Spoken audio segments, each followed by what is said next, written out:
What I'm going to share here often ruffles many feathers. It pisses people off, but it's so true, so I hope you stick around. It is not nature, nor an imaginary deity that can be blamed for evil or disease, but it is human nature, made vile by selfishness, ignorance, and greed. While life's necessities are natural, excess, as well as the absence of them, breeds disease and suffering. A healthy ambition is admirable, but unchecked, it can lead to tyranny and untold suffering.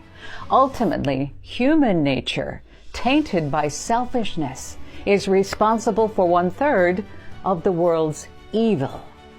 The other 2/3, it's religion. Religion, under whatever form and in whatever nation. It is the priesthood and the churches. It is those illusions that man looks upon as sacred, that he has to search out the source of a multitude of evils, which is the great curse of humanity, and that almost overwhelms mankind. Ignorance created gods, and cunning took advantage of the opportunity. Look at all the world's organized religions. It is self-made pious men's deceit that made those gods so terrible to man.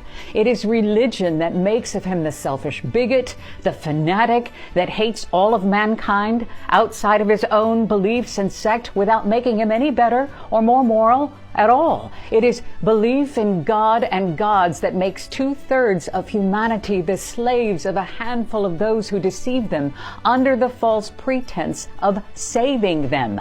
Saving them. Is humanity not ever ready to commit any kind of evil if told that his God or gods demand the crime, a voluntary victim of an illusionary God, the abject slave of his crafty ministers? Followers will starve themselves and see their families starving and naked to feed and clothe the pastor, padre, and pope. For 2,000 years, India groaned under the weight of caste, Brahmins alone feeding on the fat of the land, and today we are still willing to cut each other's throats in the name of our chosen God and for the greater glory of their respective myths. Remember, the sum of human misery will never be diminished until the day when the majority of humanity destroys in the name of truth, morality, and universal charity these altars of their false gods. It's from Mahatma letter number 10, Kuthumi.